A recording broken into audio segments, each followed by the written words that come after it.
Hello everyone, and today we're going to be talking about a graphics card. Kind of a budget graphics card, kind of not. It's in an odd position. This is the AMD Radeon 4350. You can find these on Amazon from anywhere from $15 up to $25. I actually didn't get mine on Amazon. I got it from an old desktop that I parted out. But my question was, could you still game with this in 2016? Now the specs themselves are actually kind of interesting, at least from my perspective.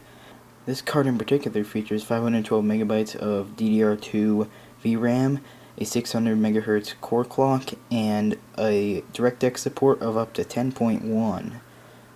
So that means it can run most modern games. You're going to be lacking with DX11, but you can definitely get by.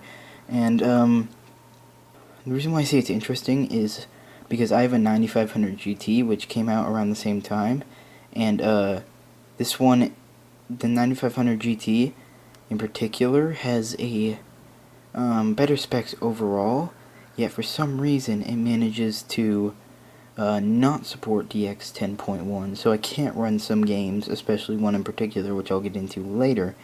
But yeah, I just wanted to tell you real quick.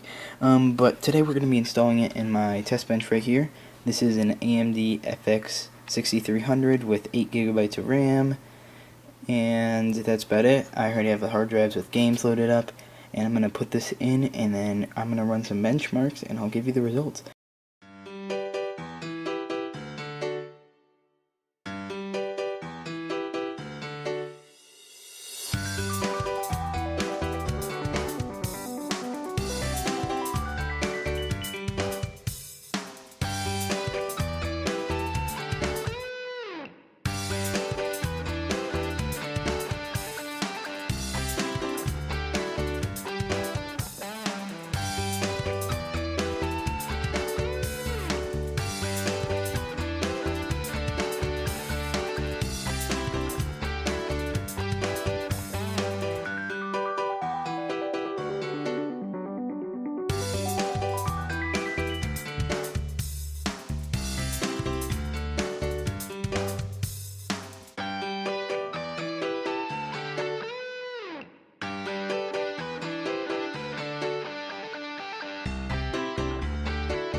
So at the beginning of this video, I asked a question: could this graphics card run games in 2017? And the answer is simply no. It really can't.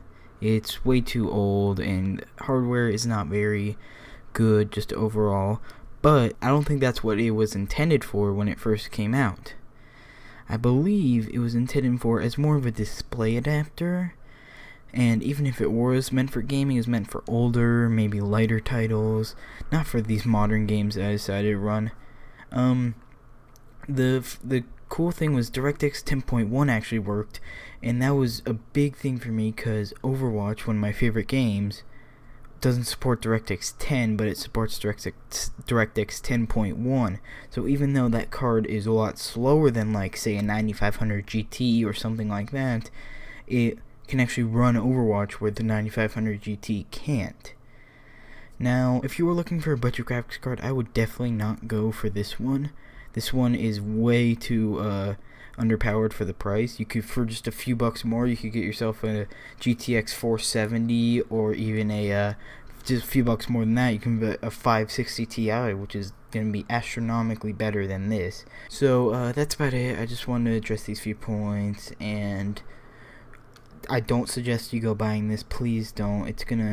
You're gonna end up wasting your money unless you're using it for something like a home theater PC, or maybe even a just a display adapter. But with that, thank you so much for watching, and I will talk to you later.